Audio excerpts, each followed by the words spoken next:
here today, the co-host of this show, and as always, the brains of this show, the High Octane. How's it going, mate? I'm good. How you doing, man? Yeah, not too bad. Nice bit of rest for Colts fans over the past weekend, after that good win against the Titans. Just nice to chill out for once and not have the stress. True. All right. Just before we get into the show, big shout out to today's sponsor, Northern Summit Clothing, where you can get things like this cap, t-shirts, and especially for this, I don't know what the weather like is where you are, but over here right now in the Great Britain, as you can imagine, it's awful. So he's got warm clothing, and again, this is not a paid sponsor. I just do this because I enjoy wearing the clothing. Right, Xavier, today's show is a good one. We got a good game tomorrow coming up against the Packers. I know you've spotted a few good matchups you want to get out there. We'll also talk about who's hot, who's not, as we always do. Throw a few predictions out there. Just a bit more of a chill show today, as the only game we have to go through is the Colts versus the Titans, which we did. But I saw your breakdown come out of Quentin Nelson versus Simmons. What did you see in that matchup? What did you like? Pretty much everything. Simmons last year had this big hit on Nelson. It kind of pissed me off a little bit because all I heard was about it from Titans fans like all year, the rest of the year. You couldn't post anything about Quentin Nelson because then they're just dropping that clip in the link every time. So as a little bit of justice, Quentin Nelson kind of whooped up on him all game. So that's pretty cool to see. Cool.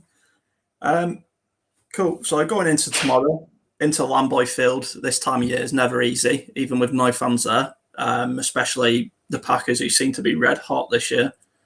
I was on Shuffle the Pack earlier in the week with a couple of Packers fans, if you heard. And it was I watched a little bit of that stream. Yeah. They're good lads, and I'd recommend checking them out for anyone. They have a bit of fun as well with it. And I was talking, and we sort of all come to the conclusion that nobody knows who's winning this game. Agreed. Yeah, it's a tough one for sure. Yeah. One of the tougher ones on the Colts season, but we have a chance to really take the division, take a hold on the division, especially if we can beat Green Bay, and we can then do the double over the Titans. We can really take hold of this division. Are you confident going into this game, or what are you seeing? What are you saying that the Colts can win? What's making you see that? Well, the Colts have kind of struggled all year in the run game. And that's kind of due to more factors than a lot of people are giving the offensive line and the running back core credit. I've been preaching this all year. Like, Jonathan Taylor has faced a stack box on over 27% of his plays. So that means that teams are just pulling a safety down. They're putting them in the box. They're not caring about the pass game. They don't care about Phillip Rivers. They want Jonathan Taylor stopped first and foremost, which is a good ideology because Jonathan Taylor will run all over you unless you contain him. And that's something I think we might see from the Packers because all year they have really struggled to stop the run. You saw what Dalvin Cook did to him. He just literally single-handedly won the Vikings that game against them. They just haven't looked that good recently. That's kind of how I look at it. They haven't looked that good. We've looked really good. Not to mention, Titans got to play the Ravens this weekend too, so we might end up being 2 games up after this Sunday, which would be excellent. My biggest fear as a Colts fan is this season we seem to be consistently inconsistent. I can't remember who said it. It might even have been you. We play at the level of what team we play. So if we play Baltimore, we play at Baltimore's level. If we play the Jags, we play at the Jags level. And that can be our own worst nightmare. But how I see it is how the Colts lose games, we always beat ourselves. When you look at the season, Jacksonville, first game of the season was always going to be a hiccup and nobody knew what happened, especially no preseason. Cleveland, Phillip Rivers just I don't know what he was thinking that day. He must have had too many beers the night before or something. Or had to look after his many kids.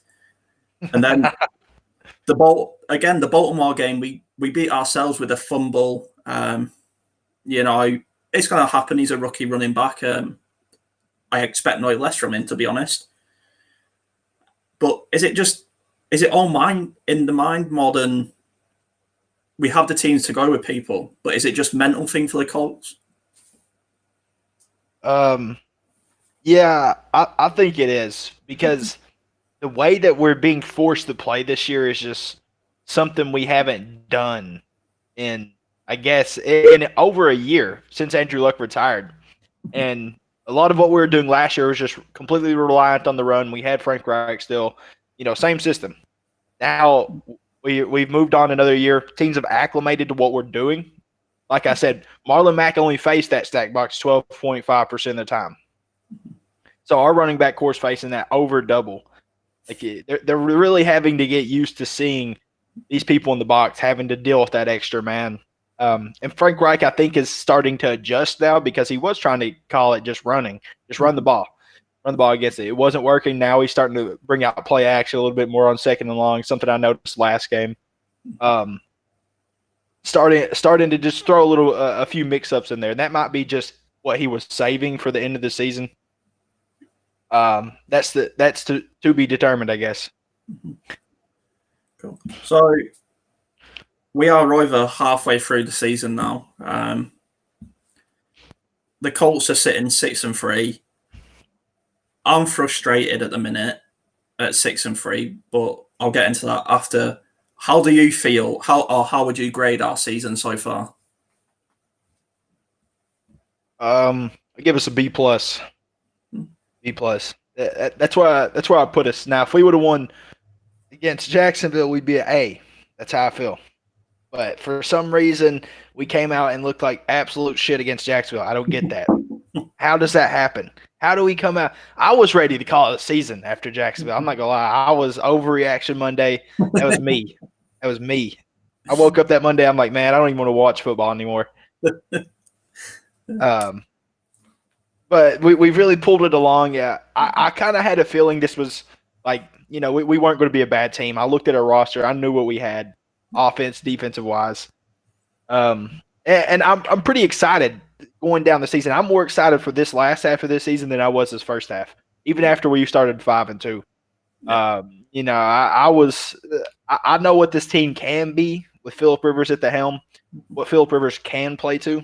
And if he can do that, then we could go pretty far in the playoffs. That is a big question this weekend. The quarterback, Rivers versus Rodgers. These two have had matchups before, and this is a bit of a tough one because, Aaron Rodgers is having a fantastical MVP candidate sort of year.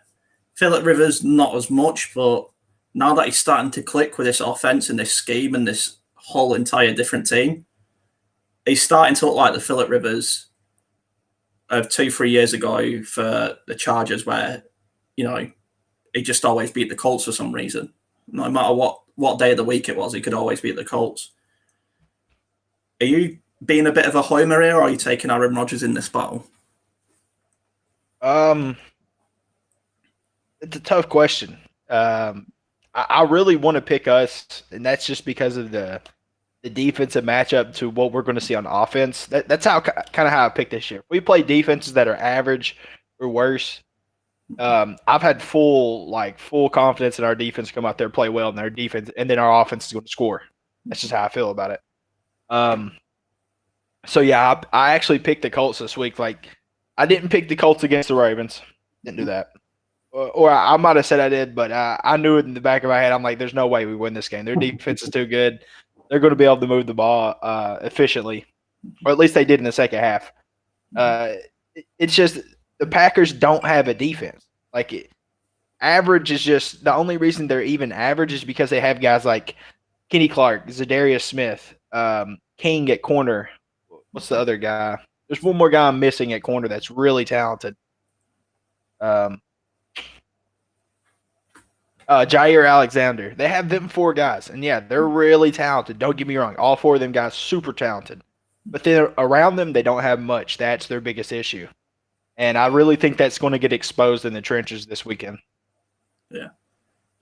So when I was on Shuffle the Pack, which again was a great show to be on, the guys asked me who I thought was going to win. I said it was going to be close, but my head's sort of saying the Packers are just going to have one too many gears for us, and it's going to be 21-17, something like that, maybe some trash time points.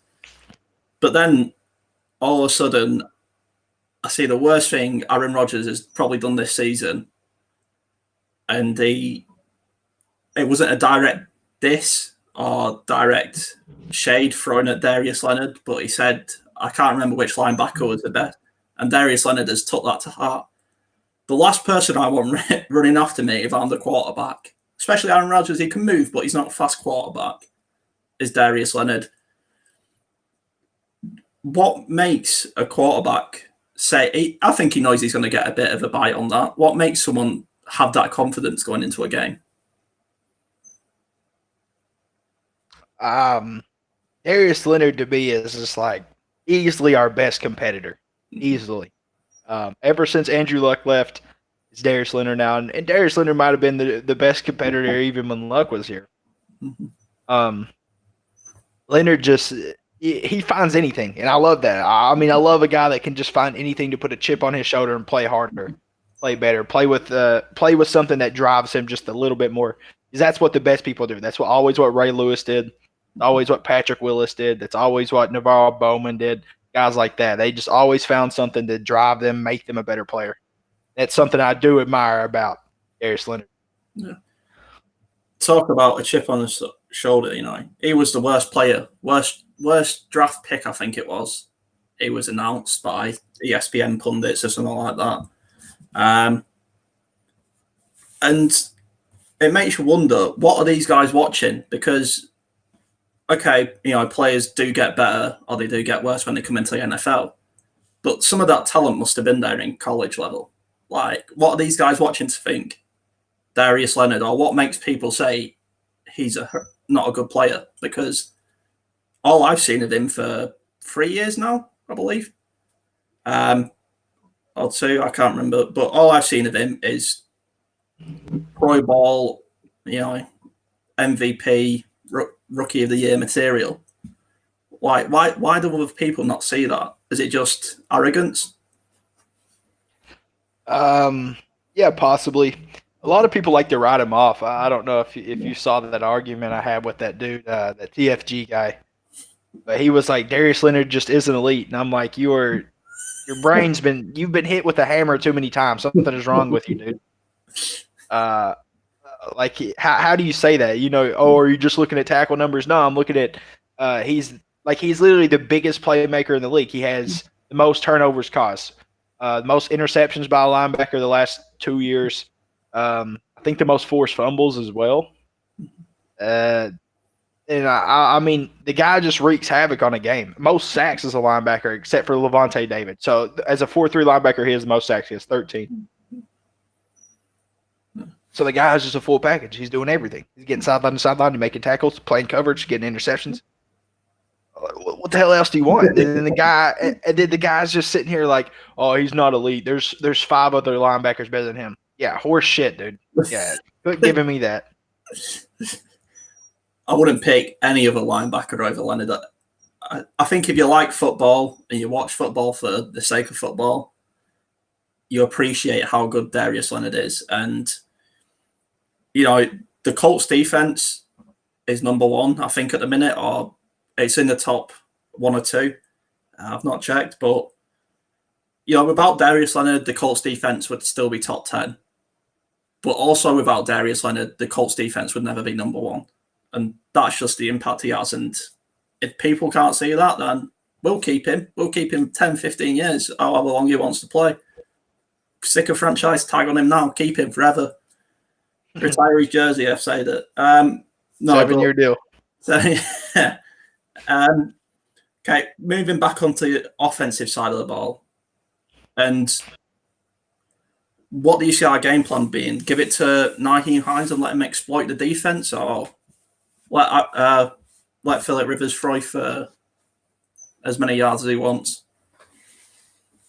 Oh, that's a good question. I would really like to see this ball ran. We looked like the road grader crew against the Titans. That was I'm not even joking to you, man. That is maybe the best performance I've seen from this offensive line this season for sure, hands down. Maybe all time I've seen from them. That was incredible. Just the way they blocked, how much movement they were getting. I watched one play. I watched their whole front five move their front five 3.5 yards. Like, it was incredible, dude. It really was incredible. And if we can get that same kind of movement, which I think we can, they don't have, other than Kenny Clark, Zadarius Smith. Yeah, they got them guys. They're going to have to be accounted for. But if they line Zadarius Smith up on that right side, Braden Smith's going to handle up on him in the run game. A lot of people don't know this. Braden Smith might be the strongest offensive lineman in the league. Like, not even a joke. The guy was bench pressing 515 for a 3-set in high school. Like, it's crazy. What do they feed you over there? That's a crazy amount of weight. Okay, so this game, have you got any matchups you want to talk about? Who you liking, who you don't like? Yeah, we got a few. The biggest matchup I think that might give us issues is going to be Anthony Costanzo and Zadarius Smith. Costanzo, I've said it a few times. He just doesn't look the same this year. He's not. He's just not. I don't know. He just don't seem like he's as strong. Like, he still seems like he's agile. That's good, mobile, all that good stuff. But doesn't seem like he he has that strength behind him. But the last couple of games, he's looked a little bit different, though. I'll be honest. In the run game, he's much improved.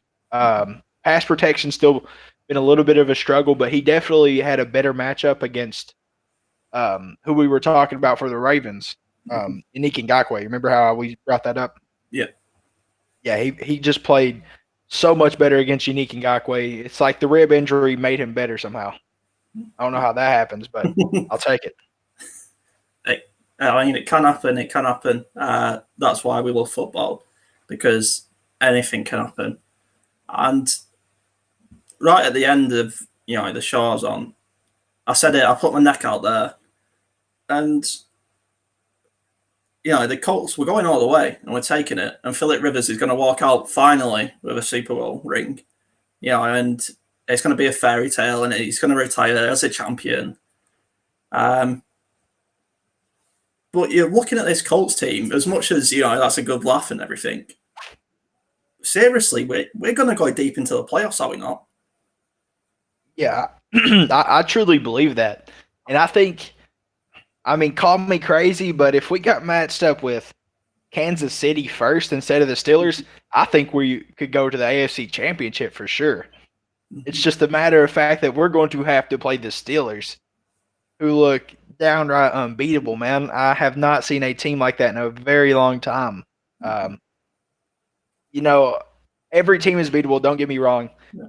The Steelers just look so consistent on defense, like us. That's what really blows me away. Like us, we are so consistent on defense. It's just there's no hole in our team. And just like, for them, for sure, there's no hole in their team. And then they got TJ Watt as well.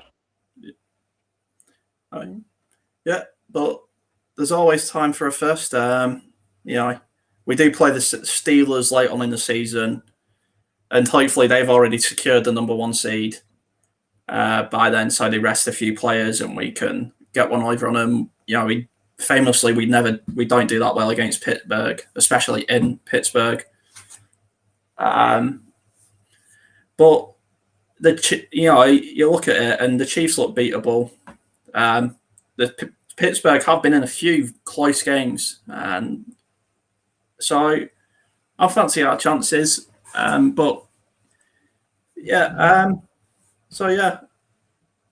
Who have you seen anything? Obviously, we didn't watch any game. Well, I didn't watch the Colts game over the weekend, so I just had a bit of a rest from football. But did you see anything you liked from any other teams or didn't like from any other teams? Yeah, just let me just clear the record. We'll take it. I think we could beat the Steelers. Don't get me wrong. That team is just incredibly talented. Like top down, just like us. Like they have the consistency. They're us, except their offense has been more consistent. We have looked like them against the Lions, against the Titans. We look just like them. Like we are that team. It's just that Phillip Rivers can play consistently. If he has a good game against a good team, we win. It don't matter. If Phillip Rivers has a good game, we win. Yeah. We win, hands down. So that's going to be the one determining factor. I like Phillip Rivers as a quarterback, but I've gave him a little bit of flack this year, and that's for sure. Just over some of the shit he pulled, especially against the Ravens, man. That killed me. Yeah. But yeah, when we're talking about teams that impress me and don't impress me, the number one is the Raiders. I don't know what's going on over there. It's like one week they look like world beaters. They beat Kansas City. The next week they look like trash. I don't know. I wish I do. Then I could go fix their team and be a Super Bowl coach. But they've looked so good some games. They looked horrible the next. So it's hard to say, but I think when we play them though, I think we'll have the advantage for sure. I think we will beat them. Yeah. That was it. I just had to check something quickly, but. Okay, so how bad, and I mean, be completely honest, how bad is the NFC East? Statistically, the worst since 1972. That tells you anything. I'm having a quick look at the table now, and I mean, I didn't know it was possible for a team to get in the playoffs with a losing record, but it could happen. We should just bring up Bama, Clemson, Notre Dame. Let's bring all them teams up, put them in the NFC least. Yeah. But you got the Eagles sitting top on 3-5-1. You got the Giants in second, 3-7. Washington and Cowboys at the bottom in 2-7. I mean, stick the Colts in that division, right? And we win it, and we go top. We don't lose a game, and because I mean, is there anything you like coming out of the NFC East? Do you pay much attention to it? The Giants. I mean, that's the only team that has any promise. The Eagles just have aging stars on defense. Fletcher Cox, Brandon Graham, they're all in their 30s. The rest of their defense sucks. I'm just being honest right now. Their offensive line. Jason Kelsey's washed. Jason Peters washed. This is probably their last years. I would almost guarantee that. Maybe not for Jason Peters, but definitely for Kelsey. He just doesn't look anything like he used to. The rest of their line's injured. Zach Ertz is injured. The Eagles are just nothing like 2017. They have a lot of people from the 2017 roster, but they don't play like that. Washington, they had no quarterback. They're in worse shape than we are, and that was crazy to think coming in at the start of the year. Like, hey, they got Dwayne Haskins. Okay. 4 games later, they bench him. Like, I don't know why that happens, but shit. They bench him for a quarterback who's not played for so many years because his leg was just destroyed. I feel a bit sorry for Haskins. Going to Washington's not an easy job for anyone, but I don't know. It's just the Eagles as well. Like you said, they've got a lot of people from 2017 team, which was a phenomenal run by them. And it was also nice to see them beat the Patriots in the final. But they're missing, one key guy, aren't they? And that's Frank Reich. That's right, man. That's who they really need right now. Yeah. So, I said earlier I was frustrated as a Colts fan. That's because realistically and in all honesty, I believe we should be 8-1, maybe even 9-0. So let's go through our losses. The Ravens. Okay, you could say the Ravens sort of found third and fourth gear where we didn't in the second half, but really we didn't play that bad. We just didn't take our chances. And when you don't take your chances against the Ravens and teams like the Ravens, you lose all day long, don't you? Yeah, that's the biggest thing about the Ravens. If you blow opportunities against them, you're just going to lose outright. You know, it was a shame because Grover Stewart had a monster game again against the Ravens. The second loss coming to Cleveland, and that was just I can see it now that I've calmed down a bit from that loss. Still gets on my nerves, but that was just a good game of football, wasn't it? And when you watch them good games of football, they can just go either way. And it happened to go the way of Cleveland. Yeah. And, the less said about the first loss, the better. So I'll leave it at that. But I just wanted to touch on, was it you who put the poll out on Twitter? Who should we draft next year? Oh yeah, left tackle, Trask, Wilson. Yeah. I wanted to say, at the minute, I think we've got the 21st pick or 22nd. At the minute, obviously that will change, but in all honesty, I see us dropping back out the first. What do you like about these guys that makes you think they were drafting? I really like Wilson. Trask is pretty good. He's very consistent though. He's out of Florida, out of the SEC. Plays against good teams. He's proved himself against good teams. Yeah. His team is top 10 in the nation right now, and he's playing consistent. That's great. But I really like Wilson a lot more. I feel like out of every quarterback in this draft, even Lawrence, even Fields, guys like that, he is the most aware in the pocket, meaning he makes the correct steps. He steps up. He knows where pressure is coming from, which tells me he knows his personnel too. He knows which person on his offensive line isn't as good as the other one, or he knows the matchups of the defensive line. That means he just pays more attention than these guys. You know what I'm saying? And so that stands out to me. That really stood out to me about Wilson. Okay. He's also got a really good arm, very consistent. He doesn't make bad decisions. He really shot up late. Now, if we can land him late in the first, that would be incredible. But there's a lot more football to be played, and I really have a feeling that we won't even get either of them to us because the Bears are going to pick before us. Yeah. There's a lot of teams that need a quarterback that's going to pick before us. You bring up a team there, the Bears. Obviously, the affiliation with Chuck Pagano, a great guy. Glad he's still around. He had that cancer scare, so it's nice to see him on the sidelines, and a lot of Colts fans still show love for him. But one player I do feel sorry for is Mitch Trubisky. Now, from what I've seen of him, he's not a bad quarterback. You wouldn't say he was an amazing quarterback. He's a bit like an Andy Dalton. He's a bit like a Jacoby Brissett. He's a good, solid game manager.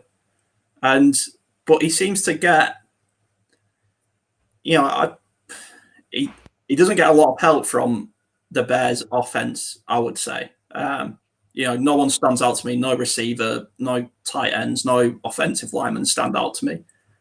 Yeah, not at all. So they've had to come back to Mitch Trubisky because he's going to be gone. It's obvious Chicago don't like him, and Matt Nagy, is it the offensive coach? Mm-hmm. Yeah, just doesn't like him for some reason. Where do you see Mitch going, or where do you see him being in this quarterback carousel next year? That's a good question. I really think Bears pick quarterback because for some reason they don't like Trubisky and they're starting Foles. But to be fair, Matt Nagy is so bad of a judge of talent that he is playing Foles over Trubisky right now. So I don't know what the hell they're going to do. I think they should fire him, in my opinion. I think Pagano would be a much better coach. People are like, oh, don't start Pagano. People don't realize he took the Colts to 11-5 team with a rookie, Andrew Luck. Yeah. Like I get first year coming in, 11-5 with rookie Andrew Luck. That wasn't a fluke. 11-5 the next season with Andrew Luck. The team sucked. But his defense was always really consistent. Even though the team was bad, even the defense, the personnel on the defense was horrible. and he would still play well. Yeah. Andrew Luck did have guys like Reggie Wayne and T.Y. Hilton at the start there, which was really helpful. It was really good to have them guys, and Dallas Clark for the first couple of years, I believe, too. So yeah, he elevated a team that wasn't a playoff team to the playoffs. That was my opinion on him. And not many coaches can do that. And they're like, oh, don't start him now. I don't know what Colts fans is sitting here telling me like Chuck Pagano didn't do a good job defensively at least. Whenever he doesn't have anyone on the offense, so that's going to be an issue, and that will be a big issue for this Bears team. Yeah. Okay. Yeah, it was a weird one. I feel like if Chuck Pagano had Chris Ballard as a GM, he would have done it a lot better, and he'd probably still be a. Oh yeah, for sure. Ryan Grigson, he looks like he's just got the job because he's beat up a few guys in back alleys and stuff like that. And he looks like the shadiest guy ever, doesn't he? When you look at him. Yeah. Did you watch? Okay, I'm going to ask you a question now. Well, I'll say something and let me see if you can guess what I'm thinking. What were the Texans thinking?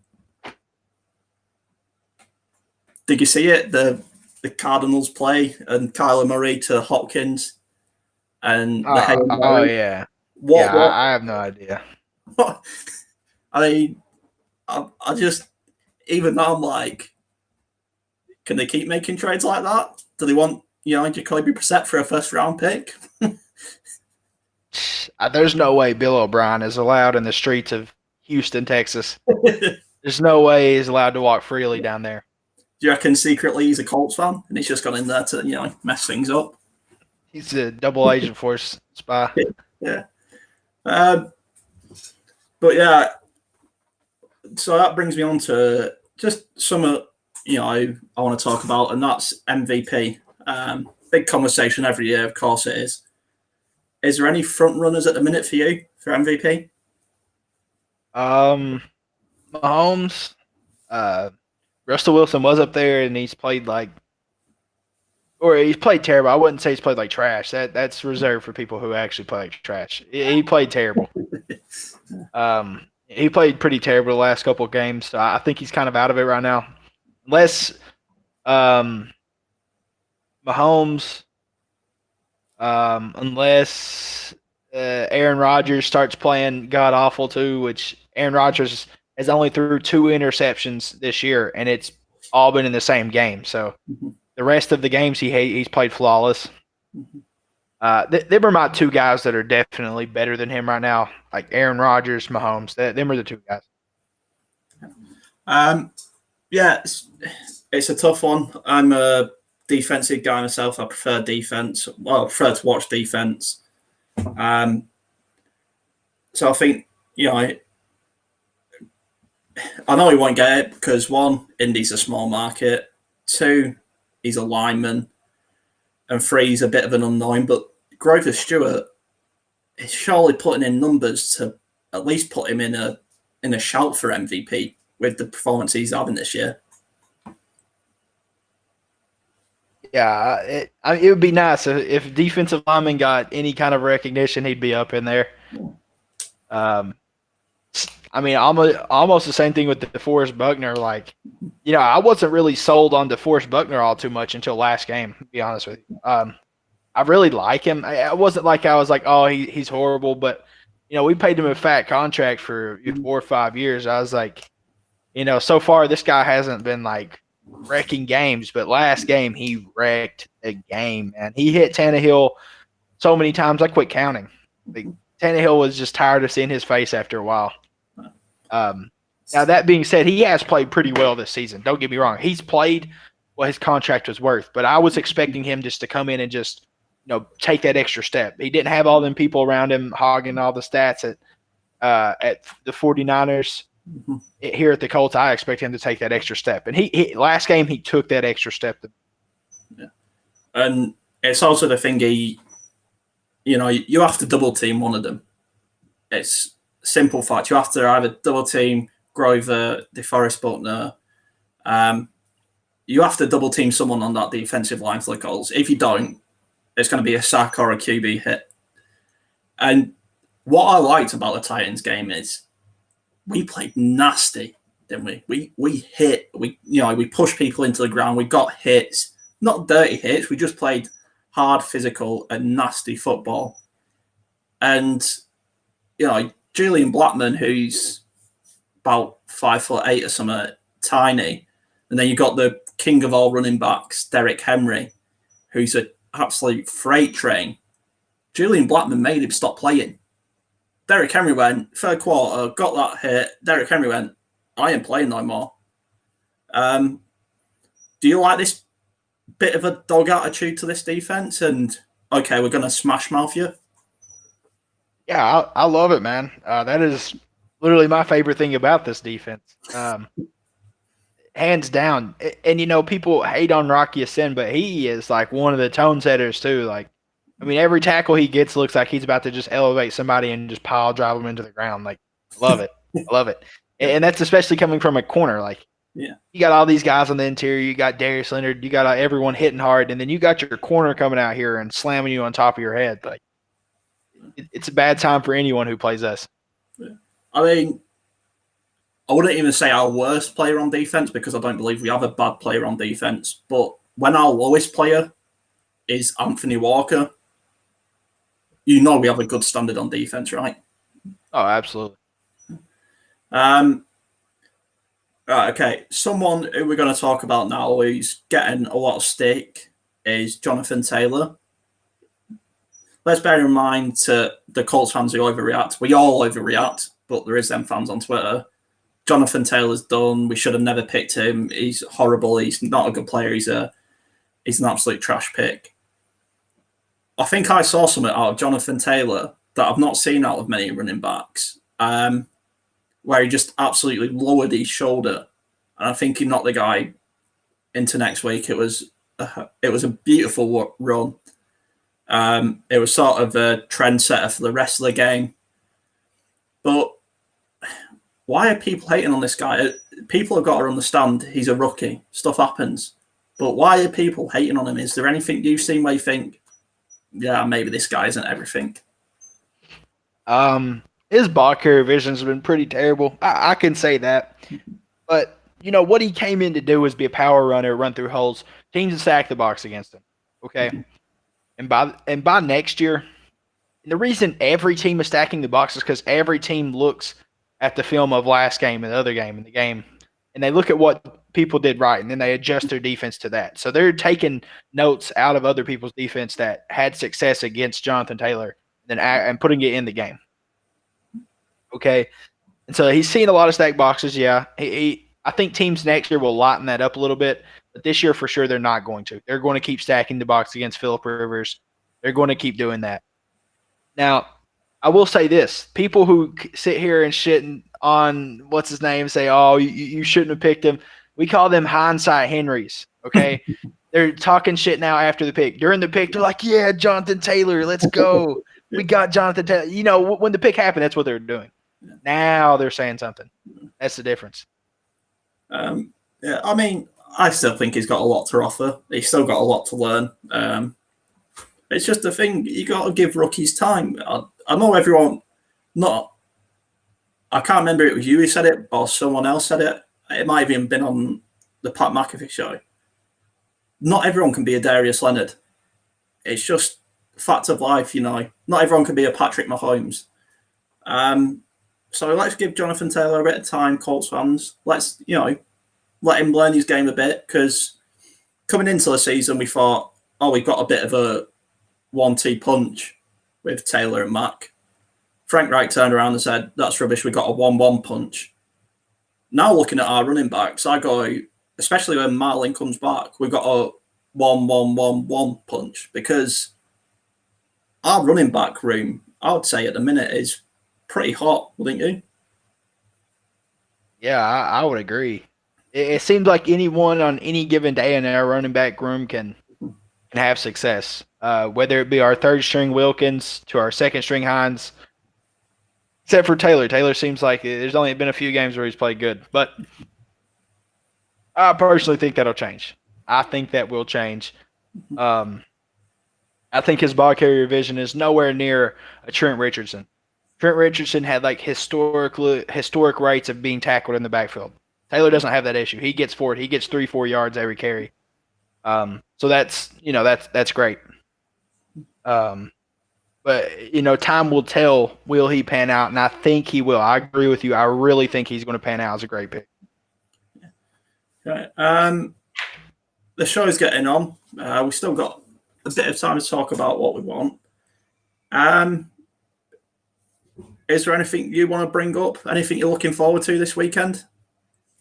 There's a couple more matchups that I think are going to be pretty pivotal. Adams is actually playing. Like I thought he wasn't going to play. He was out for 2 practices, and then he came back that last one. Him and Xavier Rhodes is going to be an incredible matchup. We've seen that for years. Vikings versus Packers. Xavier, it's going to be a tough one. It's definitely going to be a tough one because Xavier Rhodes is faster than last year. He is healthier. He was really injured last year. He played terrible. I made that video for the Bring the Juice. I couldn't even find a rep where Xavier Rhodes beat Devontae Adams. I was like, holy shit, man. Like, this is bad. Yeah. But the difference between last year and this year is Xavier Rhodes last year gave up an 80% completion percentage when targeted. This year is 40%. This year, on third downs when he's targeted by a quarterback, quarterbacks are 0 for 12 against him. Like, I mean, the guy's just statistically the best corner in the league. I mean, hands down. Like, other than maybe a Humphreys out of Baltimore or a Jalen Ramsey from the Rams, but still, yeah, like he's played at an incredible level compared to what we thought. I didn't even think this was going to come close to happening when we signed him. When we signed him, I was like, all right, he's going to be that zone guy. He's going to drop back in the cover 3. Great. Now we got a man coverage one-on-one with A.J. Green, T. Higgins, and he clamped up T. Higgins on a 3rd and goal, caused him to kick a field goal. That was really impressive. Does that just prove that football is a lot of man management? We talk about Xavier last year. He was on the Vikings, who were also not a good team last year. And he comes to the Colts, who, by all rights, have had the problems both last year and will have problems this year.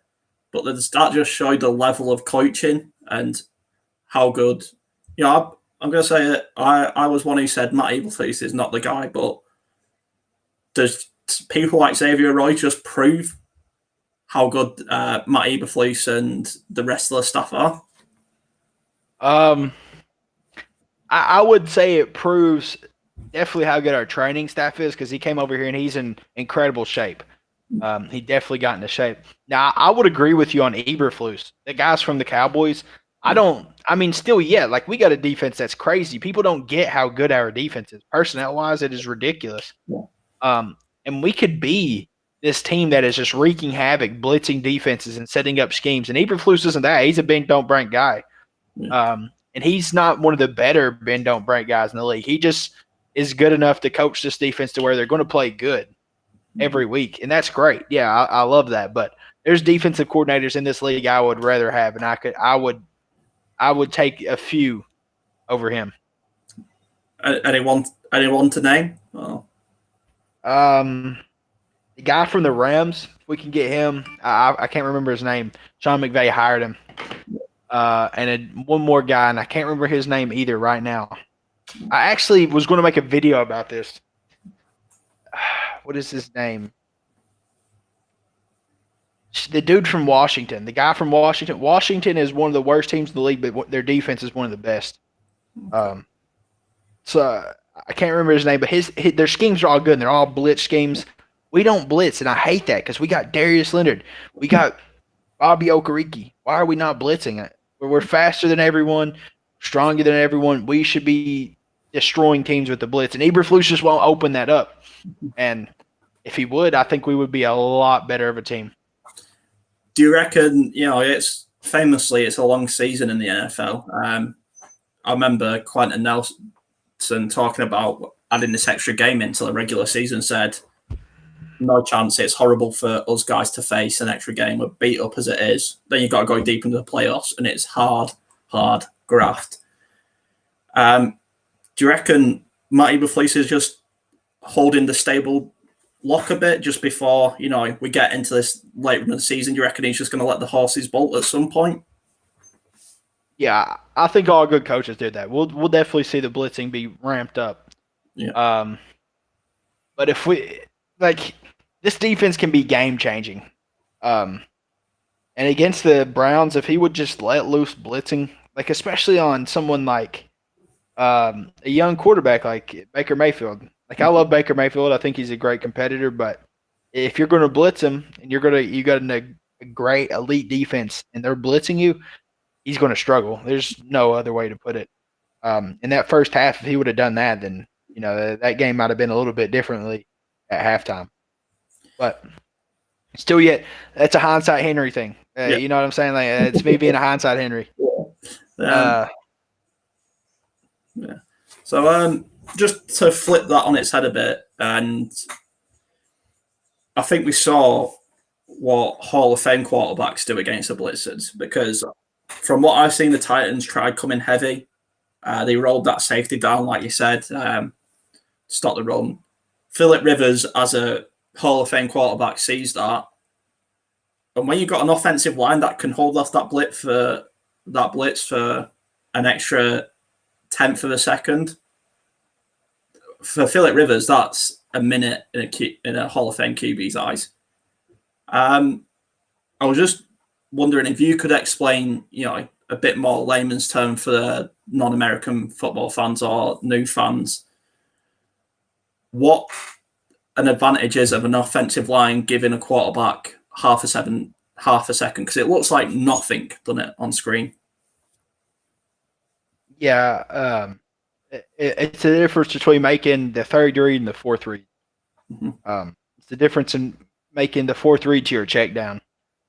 It's huge. It's really big, and especially for Philip Rivers, who, he's never been the fastest reader, but he's somebody that can see a pre-snap defense and know what this defense is going to do. So he sees, let's say they're playing man coverage. He knows that the check down's going to beat it. He knows the crossing route's going to beat it, and he's still going to have time to look crossing, look check down. If you got that extra second, especially with this Colts offensive line who consistently gives him that extra second, it makes a world of difference.